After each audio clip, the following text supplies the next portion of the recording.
Hare Krishna, everyone, and thank you again for this opportunity to speak tonight. Today the shlok will be chapter 65, chapter 18, verse 65, if we can get that ready. Bhagavad Priya Prabhu announced that next Friday we will be celebrating a very auspicious occasion here at the temple known as Akshaya Tritiya. So why is this day so auspicious? It's because on this day, Lord Brahma created the universe.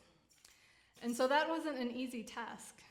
In the second and third canto of Srimad Bhagavatam, we find out how difficult it was for Brahma to create the universe.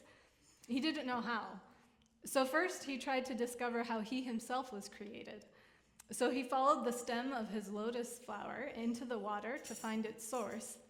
And while in the water, he heard two syllables, ta and pa. Together makes tapa, or penance. So then Brahma sat down and did penance for 1,000 years. Not human years, these are celestial years. So according to Srila Prabhupada, one celestial year is 6 times 30 times 12 times 1,000 years. So 2,160,000 years. So multiply that by 1,000 means 2,160,000,000 Earth or human years. He did penance. So he meditated and prayed to the Lord to grant him the power to create. And the Lord then told him to meditate again. And so then for another 100 celestial years, he did tapasya again. But at this point, the Lord had initiated Lord Brahma. He had given him the 18-syllable Krishna mantra or Gopal mantra. This is according to Lord Brahma himself. He mentioned this in his Brahma Shamhita. So he had to first become a devotee, and he had to do all of these years of penance. And by doing such penance, he became very powerful. So powerful that then he could create the universe. And what day was that? That was Akshaya Tritiya. Next Friday. So this day is the anniversary of the creation of this universe. It is considered to be the most auspicious day of the entire year. And as Uncle told us already, if you begin any activity on this day, then it will be successful. So the word Akshay means not perishable.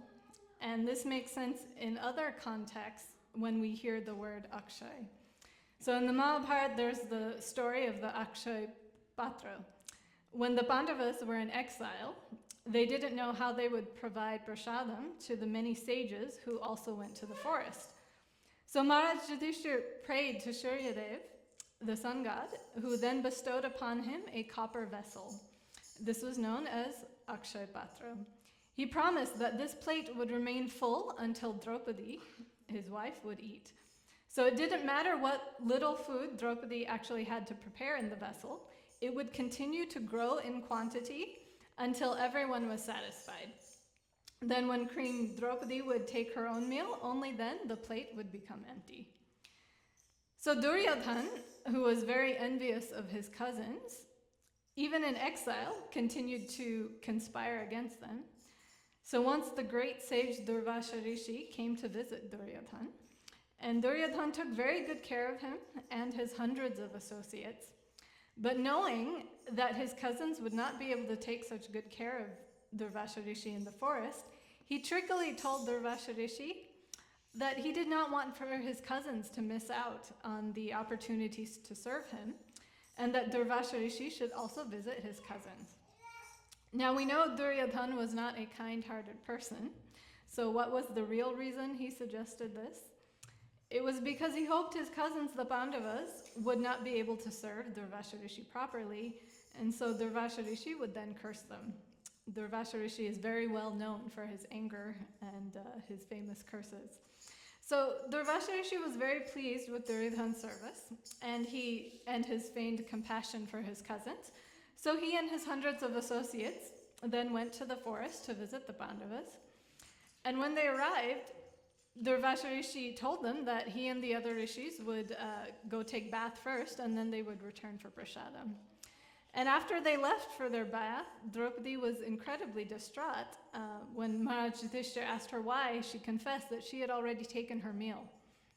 So the Akshaya Patra was empty, and they would not be able to feed the Brahmanas and Durvasha Rishi.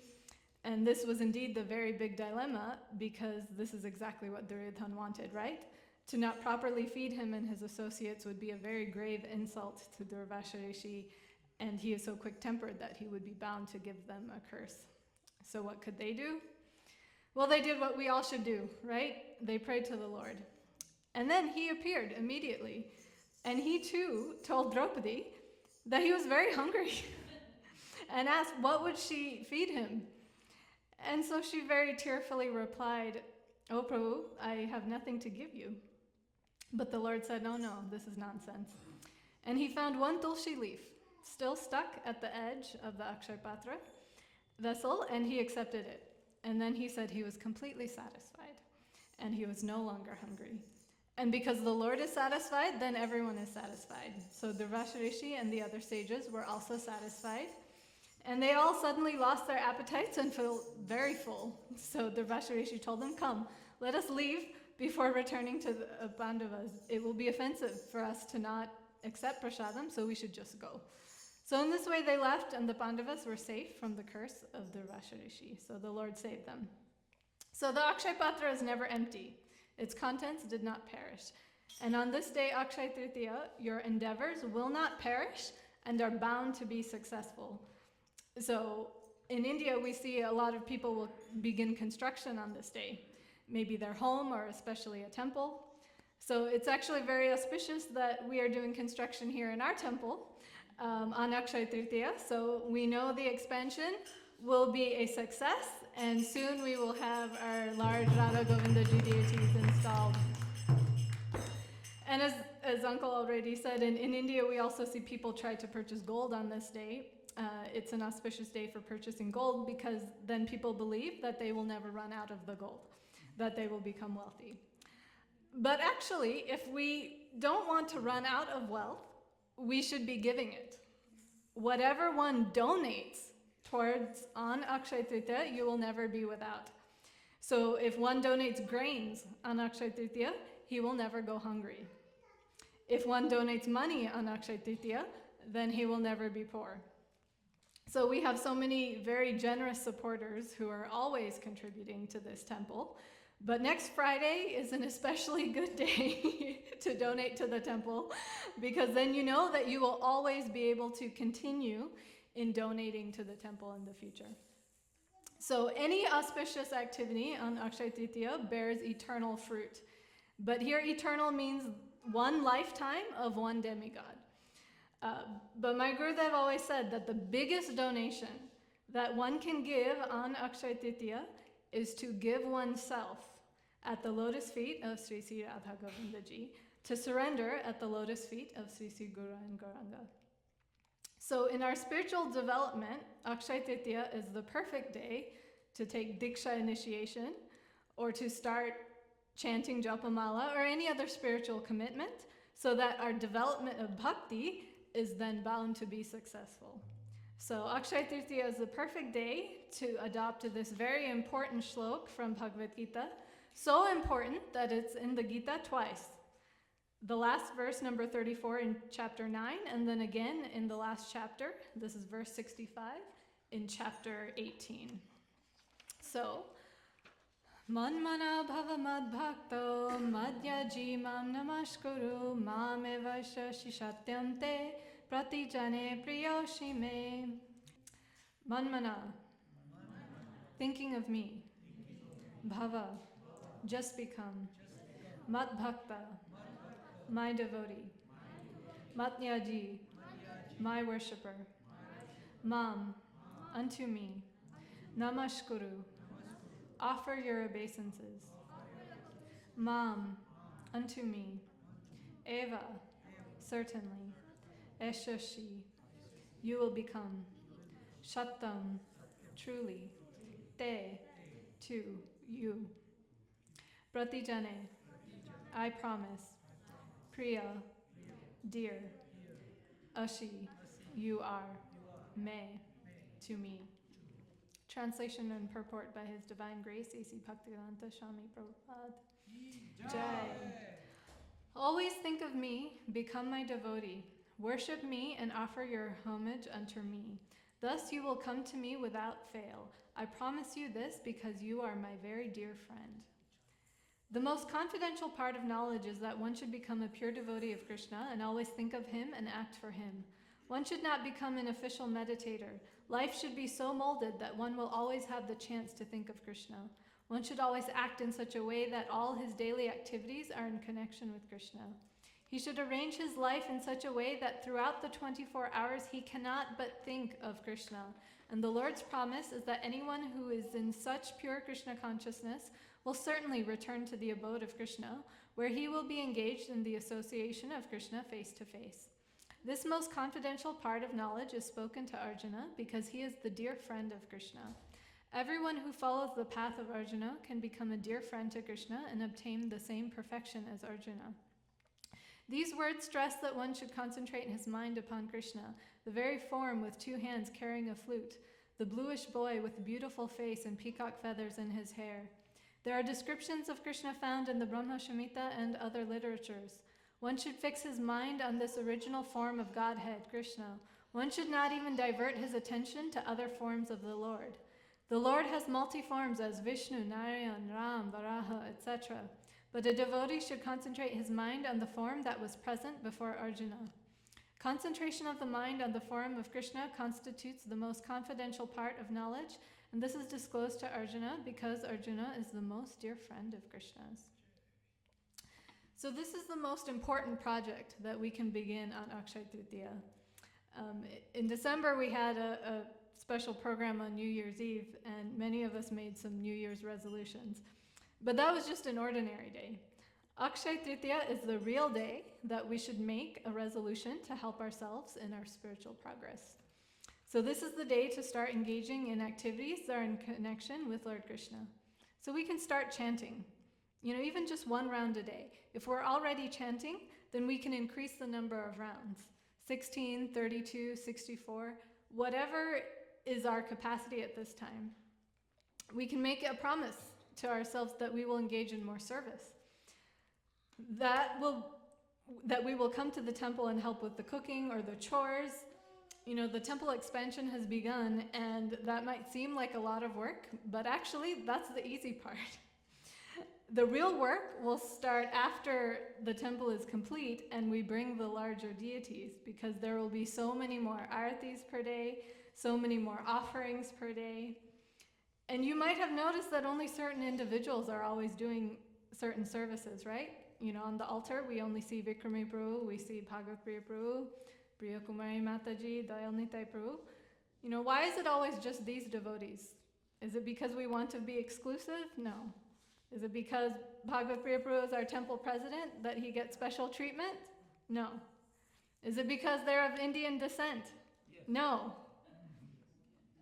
Because one Prabhu wears saffron, is that the reason? No. Because they're best friends with Bhagavat Priya Prabhu? No. The reason that they are on the altar is because they are all second initiated devotees. So because they have taken Diksha or second initiation, that is the qualification to do service on the altar. So we actually don't have very many second initiated devotees in our congregation. But I know that Bhagavat Priya Prabhu and Vikramari Prabhu and now Prem Sagar Prabhu, they would like nothing better than for more of us here in this temple to take second initiation so that more people are available to serve Sri Sri Radha Govindaji on the altar. Now, initiation is a very big step. It's finding, your guru is a very big, important decision, even more so than getting married. Husband and wife, that's just this lifetime. Gurudev is life after life after life. He makes that promise that he will come back with us time and time again to help us in our journey back to Godhead. So we have to find him and he has to find us, and that's very difficult. So even though if we're not ready for that, then there are so many other things that we can commit to so that one day we are ready to take Diksha. So we can make the commitment that we will come every Sunday to this program, or Saturday Bhagavatam study class, or the Friday night chanting class. You know, really any activity that we choose to begin in, that we choose to start next Friday, will be bound to be successful because it's the auspicious day of Akshaya Tritiya. Spiritual activities are not like material activities. Our material possessions we can't take with us after our time in this body expires. But these spiritual activities, the shukriti that we gain, this stays with us birth after birth. So Akshaya Tritiya is next Friday, and what if you think, oh, you know, I'm busy that day, so I can't engage in service that day. Then should we despair? Should we think, oh no, I lost my chance? Now I have to wait a whole nother year before I can try again? No, absolutely not. Because the holy name doesn't need an auspicious day. Nothing is more auspicious than the Maha Mantra. Hare Krishna, Krishna Krishna, Hare Hare, Hare Rama, Rama Rama, Hare Hare. So we can chant anywhere, at any time, in any condition. So even we are sick, we can chant. Even while in the bathroom, we can chant because the holy name is always pure and it is always auspicious. The holy name is as powerful as the Lord himself, so we don't need to wait for any auspicious day or any auspicious time. We can chant without delay. Actually, there's no room for delay. We should start chanting from this very moment. Why? Why should we start today? So as Prabhu said, in less than 2 weeks we'll be celebrating this beautiful temple's 6-year anniversary in conjunction with Nrsimha Chaturdashi. And Lord Nrsimha's greatest devotee, Prahlad Maharaj, has explained to us why we have to start without delay. Actually, he explains it to his father, Hiranyakashipu, why we must start chanting today. When Hiranyakashipu sent his son to school for several months and he returned, he sat his son on his lap and he asked him, "What is the most important thing that you have learned in school?" And his son Prahlad replied to him, "Tat shadhu manye shuravarjadehinam shadashamudvigya dhiyam ashadgrahat hitatma patam griham andhakupam vanam gato yadharim asrayata." So that's Srimad Bhagavatam 7.5.5. So, Tat shadhu manye shura varja dehinam. Ashurya varya dehinam. O best of the demons. That's how he addresses his father with great respect. O best of the demons. In this material world, those who identify with this temporary body and accept it as real will be constantly bombarded by one problem after another, like waves in the ocean. They will not stop and will come like one wave after another. Such people have fallen into a deep, dark well, or a blind well. Griham andhakupam, that means blind well. So the best thing that I have learned is that we should try to escape from this dark well. We should go to a holy place and be surrounded by pure devotees and take the shelter of the lotus feet of the Lord. So Srila Vishwanath Chakravarti Thakur, one of our great acharyas, explains to us in very simple terms the meaning of this dark well with a very compelling story. It's a short story that I would like to read to you straight from one of my Gurudev's lectures. So once upon a time, a man was in the forest. He heard the sound of a tiger. Being afraid, he tried to run away because there was a chance that the tiger would eat him. He was looking here and there for some shelter, but he could not find shelter anywhere. Finally, he came across a blind well. This was a well that was no longer being used, and some grass and trees had grown over the top. Taking the help of 2 branches of a tree, he lowered himself down into the well, thinking, "The tiger cannot come down here and get me." As he was going down, he saw that the bottom of the well was dry, and there were many snakes living there. They raised their hoods, hissing, and were ready to bite him. Now he was really in a predicament. Hanging from 2 branches, halfway down a well, at the bottom there are so many poisonous snakes waiting to bite him, and at the top there is a ferocious tiger just waiting to eat him. At that time he was suffering in great anxiety. On the top of the well there were 2 rats, one black and one white. and they were nibbling away at the very same branches onto which he was holding. Now it was only a question of time. Either he had to climb out and be eaten by the tiger, or he would have to go down and be bitten by the snakes. He could not stay where he was for long, because the rats would gradually eat away the branches and he would fall down. Whatever he would do, he would suffer and come to a very gruesome end. At that time, when he was in this very precarious situation, he noticed a honeycomb on the branch of the tree. Because the tree was shaking, some honey was dripping, and it just happened to be dripping very close to his face. Taking this golden opportunity, he stuck out his tongue, and a drop of honey came on the tip of his tongue. He took that honey into his mouth and began to relish the flavor, thinking, how sweet, how sweet. And thus he felt some happiness. This is the example of all conditioned souls, like you and me here in this world.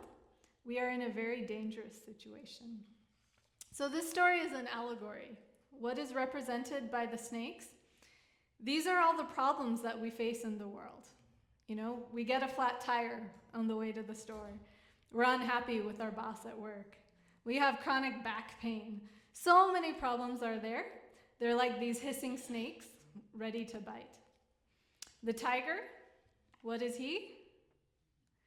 He is death, waiting to devour us all, and we do not know when death will come, only that it is looming in the distance like a tiger waiting to pounce. What are the branches of the tree? They are our karma, good and bad, the reactions of our past activities. Those branches represent the duration of our lives, slowly being eaten away by the white rat, representing day, and the black rat represents the night. So one by one, day and night passes, and the duration of our lives is being slowly chewed away. But despite all of our problems, all of the snakes, and despite the fact that death is looming in the distance, still sometimes we feel some happiness, right? Those few drops of honey make us forget the dangerous situation that we are in. What are those drops of honey? That is the love and affection we receive from our friends and our family. So my Gurudev always used to say, when a man comes home from work and his son or daughter comes running up to him and jumps into his lap and says, "Daddy, Daddy, you're home," that is the drop of honey that makes us think our lives are successful and forget all about the tiger and the snakes. But they're there. Whether we remember them or not, the problems and death are always there, and our branches are getting shorter and shorter. So are we really happy? Can anyone trapped in that well in this situation be actually happy? Can those few drops of honey save us from the precarious situation? No. So that is why we should not delay. That's why we cannot delay, not even to wait till next Friday for Akshaya Tritiya. We should start from today. From this very moment, we must start chanting and engaging in devotional service. Man mana bhava mad bhakto. We must engage our minds in the Lord and our activities in the Lord's service. So every day, the black and white rats have been chewing away at our branches. So how many days are left? We don't know. No one knows how many days they have left. Only Parikshit Maharaj knew that he had 7 days left. But for the rest of us, we don't know. But what we do know is that we are all very distracted by these drops of honey, and that we need to be less distracted by them. We need to acknowledge that the tiger and the snakes are real, and they're there waiting for all of us. And if we can remember this precarious situation that we're in, and remember to chant every day with firm faith, then actually we don't have to be afraid of the tiger anymore. Then we welcome the tiger, actually, because then that day that the tiger catches up to us, then hopefully that will mean that we will finally have the opportunity to engage in the service of the Lord in his own abode. So, Hare Krishna.